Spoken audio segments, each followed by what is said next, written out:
ବାଲେଶ୍ୱରରେ ଯେଉଁ ସାଙ୍ଗମାନେ ମୋର ମୋତେ ଦେଖୁଛନ୍ତି ତ ସରି ଯଦି ଆପଣଙ୍କୁ ଖରାପ ଲାଗିବ, ଏଥିରେ ଖରାପ କିଛି ଭାବିବାର ନାହିଁ, ଏଇଟା ଖାଲି ଜଷ୍ଟ ମୁଁ ଫନ୍ ପାଇଁ କହିଛି। ଆଉ ମୁଁ ବି ତ ଆପଣଙ୍କ ପଡ଼ୋଶୀ, ତ ଏଥିରେ ଖରାପ କ'ଣ ଭାବିବାର ଅଛି। ବାଲେଶ୍ୱରରେ ଯେଉଁ ଲୋକମାନେ ଅଛନ୍ତି ନା, ତାଙ୍କର କଥା କହିବାର ଆକ୍ସେଣ୍ଟ ଟିକେ ଅଲଗା କଟକର ଲୋକଙ୍କଠୁ। ତ କଟକର ଲୋକ ଯଦି କହିବେ ଗୋଡ଼ରେ ଟିକେ ଉଠେଇକି ବସୁନୁ, ଏ କେମିତି ବସିଛୁ ଦେଖିଲୁ, ସେଇ ସେମ୍ କଥାକୁ ଯଦି ବାଲେଶ୍ୱର ଲୋକ କହିବେ, ସେ କହିବେ ଏଇ ଗୋଡ଼ ଗୁଡ଼ା ଟିକେ ଉଠେଇକିରି ବସ, କେରକମ ବସିଛୁ ଦେଖ ତ ବାଲେଶ୍ୱରରେ ଗୋଡ଼କୁ କହିବେ ଗୁଡ଼। ୟା ଉପରେ ଗୋଟେ ଷ୍ଟୋରି ବି ଅଛି, ମୁଁ ଆପଣଙ୍କୁ କହୁଛି। କଟକର ଜଣେ ନାନୀ କ'ଣ କଲେ, ବାଲେଶ୍ୱରରୁ ଜଣକୁ ନେଇକି ତାଙ୍କ ଘରେ ରଖିଲେ କାମ କରିବ ବୋଲି।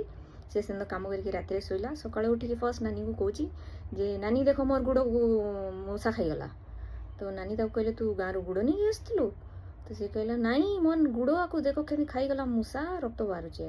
ତ ତାପରେ ନାନୀ ହସିଲେ ଆଉ କହିଲେ ଆଚ୍ଛା ତୋ ଗୋଡ଼କୁ ମୂଷା କାମୁଡ଼ି ଦେଲା।